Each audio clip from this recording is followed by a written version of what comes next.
Hey everyone, it's Joni Hollifield, your leadership coach. And listen, I've got 3 great tips for emotional intelligence for my non-emotional people. And you know what people I'm talking about. Maybe that's you, my people who you're just not emotional. You're just not that touchy-feely type.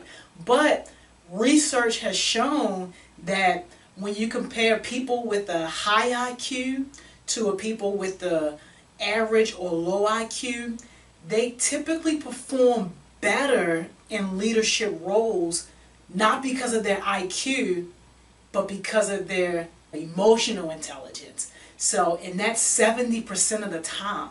That's a lot, right? So, hey, we're all bad at some things. Listen, I'm bad at math, so if somebody's having a conversation with me about numbers, the first thing I'm saying is, hold on, let me pull my calculator out, and then we can take the conversation from there. So, hey, I get it. We're all bad at something. So this one is particularly for my people who are bad at demonstrating that emotional intelligence. So I'm going to show you how to be bad in a good way. Alright, so the first thing is to be approachable, right? I want you to be approachable. And forgive my spelling, I'm not all that great at spelling either, but you guys know what I mean. So be approachable, smile. Make sure that you're mindful of your body language and of your facial expressions. A lot of times it's really easy for us just to carry a blank face or a face that's unwelcoming, and people will respond to that, and they'll respond to that by not coming to you. So you want to make sure that your body language and your facial expression is in check, and invite people towards you.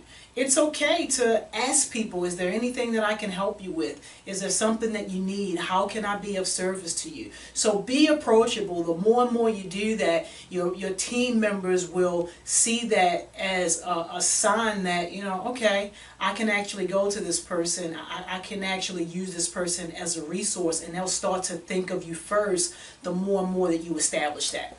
All right. The second thing is I want you to ask for permission.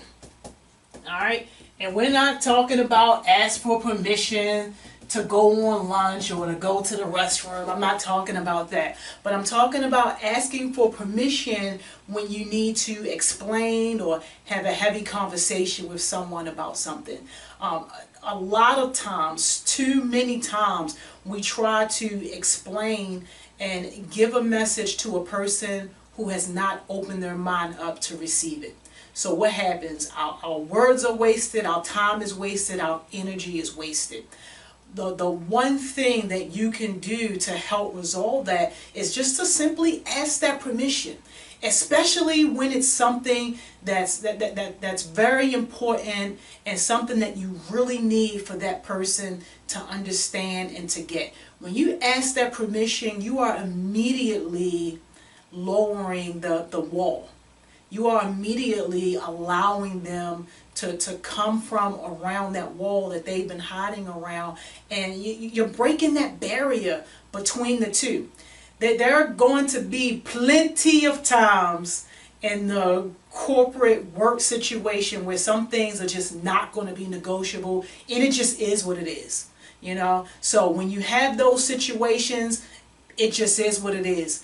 But when you have an opportunity to actually take your time, and there is some room for negotiation, and there is some room to actually talk and brainstorm and possibly do something different, capitalize on those opportunities, because those are going to be your biggest and best wins. So when it does come time for, hey, guys, it just is what it is, you've already earned that because you've given them enough wiggle room, you've given them enough freedom and creative space to do other things, so it doesn't sting as bad when you have to just deliver a tough message really without expecting, wanting, or being able to receive any type of feedback or backlash. Alright, so ask for permission. And then the last one that I'm going to leave you with here is don't assume.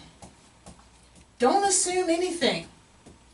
Especially when it comes to situations of conflict. You don't want to assume. You want to leave all your assumptions and everything that you think, or all that stuff. You want to leave that at the door, and you want to give people an honest opportunity to explain and to talk to you without judgment. All right, so don't think about the past. I know it's going to be hard. Don't think about what the habit has been or what the situation normally is. Come to the table with an open mind. Come to the table with the idea that you are going to truly listen, and that you're going to truly be open and honest to what this person has to say. And please don't preach what you would have done, how you could have handled the situation better and all that. Don't do that at the forefront. Allow that person to vent first. Allow that person to talk first. Go back to asking that permission. Once you've asked that permission, then tell them about how you've handled that situation, and tell them about what you would have done differently, and proceed to give you advice and all that good stuff. And the last thing with that is to always look for a positive. Regardless of the situation, even the darkest rooms can have a little bit of light shed on them. You just have to find the window.